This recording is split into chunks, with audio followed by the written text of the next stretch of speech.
Imagine being in a mall, going about your day when suddenly, out of nowhere, you're accused of something you didn't do. Now imagine being elderly, vulnerable, and surrounded by hostility. This is what happened to Mrs. Eloise Carter, an elderly black woman, as she faced an unimaginable ordeal at a bustling mall. But just when things seemed hopeless, her son arrived. What happened next left everyone stunned and sent shockwaves through the entire place. Eloise Carter, a 72-year-old retired schoolteacher with a warm smile and dignified presence, made her way through the busy corridors of Riverview Mall. Her soft gray curls framed a face marked by years of wisdom and kindness. She leaned gently on her cane, a rhythmic clicking sound echoing with each step, while a small cart trailed behind her carrying groceries. It was a typical outing for Eloise. She enjoyed these moments of independence, relishing the freedom to pick out her favorite tea or fresh vegetables. Her cart held bread, a carton of milk, a bag of apples, and a tin of biscuits she planned to share with her grandchildren during their next visit.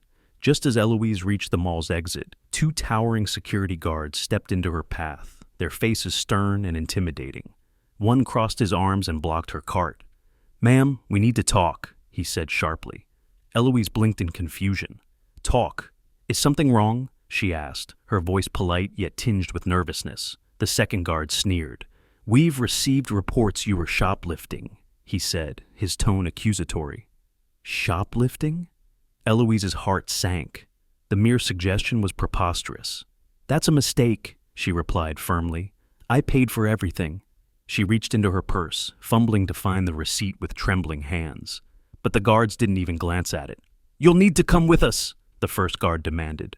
Before Eloise could protest further, one of the guards grabbed her arm. His grip was rough, pulling her with a force that made her cane slip slightly from her grasp. "Please," Eloise pleaded, "look at my receipt. You can check my bag." But the guards weren't listening. They dragged her toward the back of the store, ignoring her cries and protests. Around them, shoppers paused, their gazes filled with curiosity and judgment. Eloise caught snippets of their whispers. Did she really steal something? She looked so harmless, but you never know. Tears stung Eloise's eyes as humiliation washed over her. She had spent her entire life following the rules, teaching others to do the same. Now, she was being treated like a criminal in front of strangers. In the struggle, her purse slipped from her arm and her phone tumbled to the ground. Eloise, desperate for help, reached for it. Her trembling fingers managed to unlock it and press a single number she knew by heart. Her son, Terrence. "Mom?" Terrence's calm yet concerned voice came through the line after the first ring. "Terrence," Eloise whispered, her voice breaking with emotion. "They're hurting me, accusing me of stealing. I don't know what to do." Terrence's tone shifted, firm and protective. "I'm on my way, Mom. Hold tight. I'll be there in minutes." The call ended, leaving Eloise clutching the phone tightly, her last hope now pinned on her son. Terrence Carter, a decorated lieutenant in the city police force, sped toward Riverview Mall. He was a man known for his calm demeanor and sharp instincts, but today, his mind raced with anger. As he entered the mall, his eyes scanned the crowd until they landed on his mother. She was being roughly dragged toward a storage room by two burly security guards. Her cane dangled from her hand, her shoulders hunched in fear. "Mom!" Terrence's voice boomed across the space. Eloise turned, her tear-streaked face lighting up with relief. "Terrence!" she cried, her voice cracking. Terrence's steps were steady and purposeful as he approached the guards. His tall, athletic frame and commanding presence caught the attention of onlookers, who instinctively moved aside to let him pass. "Let go of her!" Terrence demanded, his voice low but firm. The first guard sneered. "This is none of your business," he said, tightening his grip on Eloise's arm. "Step back, or we'll have to call the police." Terrence's lips curved into a cold smile. "Call them," he said evenly, pulling out his badge. "Lieutenant Terrence Carter, City Police." The guards froze. Their bravado faltered as they realized who they were dealing with. "That's my mother," Terrence said, his tone cutting through the silence. "Take your hands off her, now." One guard stammered, "We didn't know." "Of course you didn't," Terrence snapped. "You didn't bother to ask, did you? Or check her bag? Or even glance at the receipt she tried to show you?" The guards exchanged nervous glances, their confidence draining by the second. "Apologize," Terrence demanded. The guards muttered weak apologies, their heads hanging low. Eloise stood beside her son, her hand clutching his sleeve for support. Terrence wasn't finished. "You'll both be hearing from internal affairs," he said coldly. "And this mall, they'll be hearing from my lawyer." The guards backed away, their faces pale and sweaty, as Terrence wrapped his arm around Eloise to lead her out. The crowd that had gathered began murmuring louder. Whispers turned into a ripple of applause, spreading across the mall like wildfire. It wasn't just a response to the dramatic confrontation. It was an acknowledgement of justice being served. Strangers approached Eloise, their faces filled with kindness and sympathy. A young woman stepped forward, holding her toddler. "Ma'am, we saw everything," she said softly. "You didn't deserve any of that." Another man, clearly outraged by the scene, added, "What those guards did was disgusting. Someone should report them. If you need a witness, count me in." Eloise, still shaken but visibly moved by the support, managed a small smile. "Thank you," she whispered. "Your words mean more than you know." Terrence took note of the crowd's willingness to stand by his mother now, though part of him couldn't help but wonder why none of them had stepped in earlier. The realization only deepened his resolve to ensure no one else would endure what his mother had faced. In the days following the incident, Terrence got to work. He filed formal complaints with both the mall's management and the security company responsible for employing the guards. His reputation as a decorated police lieutenant carried weight, and the responses were swift. The mall's management issued an immediate statement of apology, acknowledging the harm caused to Eloise. "This is not the standard of conduct we uphold," the statement read. "We are reviewing our policies to ensure this never happens again." The security guards involved in the incident were placed on indefinite suspension while an internal investigation was launched. It wasn't just about punishing their actions. It was about setting a precedent for accountability. The story also caught the attention of local media. News outlets covered the incident, sparking conversations about racial bias in customer service. Activists and community leaders joined the dialogue, urging businesses to implement better training programs for their staff. Terrence remained vigilant, attending every meeting and ensuring his mother's voice was heard. "This isn't just about my mom," he told reporters. "This is about changing a system that allows people to be judged unfairly based on their appearance." Back at home, Eloise sat on the living room couch, a steaming cup of chamomile tea in her hands. Her favorite quilt was draped over her lap, a small comfort after the harrowing experience. Terrence sat beside her, his protective presence a reminder that she was never truly alone.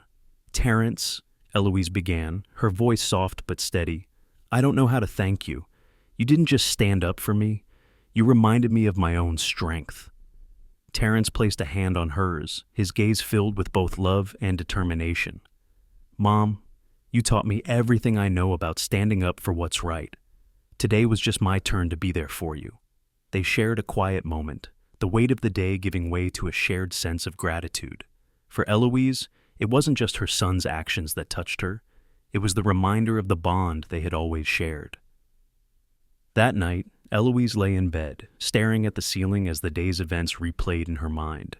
She thought about the humiliation, the fear, and the tears she had shed in front of so many strangers. But she also thought about the moment Terrence had arrived, his calm authority cutting through the chaos like a beacon of hope.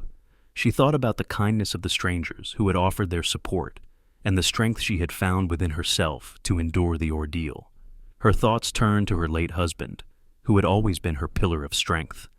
"You'd be so proud of him," she whispered into the quiet room, a tear slipping down her cheek. "Our boy has become a man you'd admire."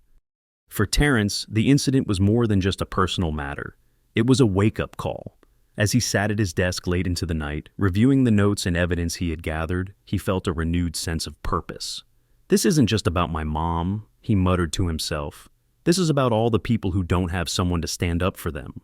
Terrence began reaching out to colleagues and community leaders, proposing workshops on racial bias and sensitivity training. His goal wasn't just to hold the guards accountable, it was to create lasting change that would prevent such incidents in the future. His phone buzzed with a text from his best friend, Marcus, who had seen the news coverage. "Proud of you, man," it read. "Keep fighting the good fight." Terrence smiled, the message bolstering his determination. The community rallied around Eloise in the days that followed. Neighbors stopped by with flowers and home-cooked meals, each visit a testament to the love and respect she had earned over the years. A group of young activists from the neighborhood organized a small gathering outside the mall, holding signs that read, "Justice for Eloise," and "End racial bias." Eloise, hesitant at first, joined them briefly, her presence met with cheers and applause. "This isn't about me," she told the crowd, her voice steady despite her nerves. "It's about making sure no one else has to go through what I did. We're better than this as a community, and I believe we can do better." Her words were met with a standing ovation, her quiet dignity leaving a lasting impression on everyone present. The mall's management didn't just stop at an apology. Under pressure from the community and media, they announced a comprehensive overhaul of their security policies.